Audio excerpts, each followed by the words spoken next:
Then the final step is to check the quality. If it's okay, it leaves the line, go to the finishing and to the packing.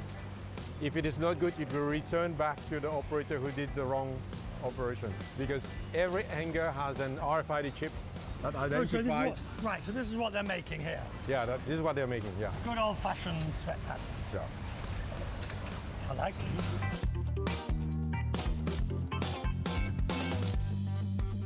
My father started the business in 1970. At that time, there was no textile industry in Mauritius. He did the first export out of the country.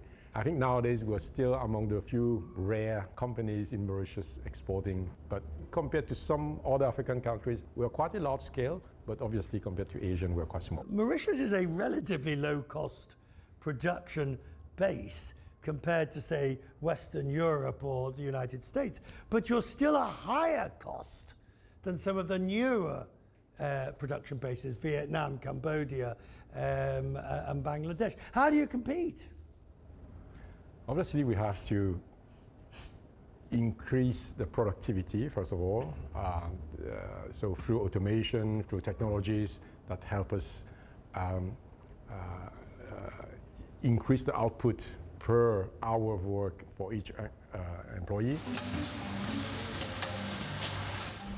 For example, this machine does a placket in 13 seconds, compared to if you have to do it manually, it would take 2.5 minutes.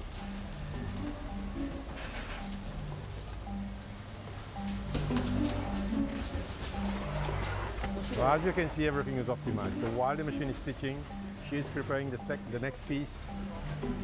And that's stitching it? That's stitching it, cutting it. You know, it is stitch and cut at the same time. This is prepared to make a jogger pant.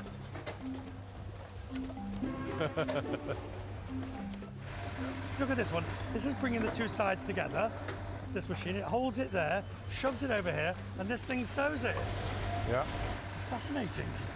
What do you think is going to be the fighting ground? You were talking about supply chain and the way in which. What is going to be the core issue in the future? Customers are always looking for better product, better consistency, most important, lower prices, obviously, but obviously also more sustainable production. So these are all the areas that we constantly work on, not to forget innovative product.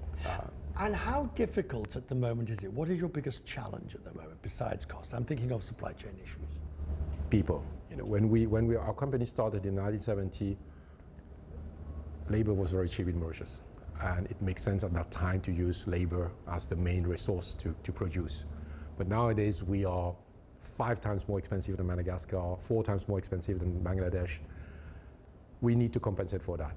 And we need to invest into more and more advanced technologies like robotics, automation, AI, machine learning, and we need a lot of engineers for that. So our challenge is to recruit more engineers, more technical people to work on these areas.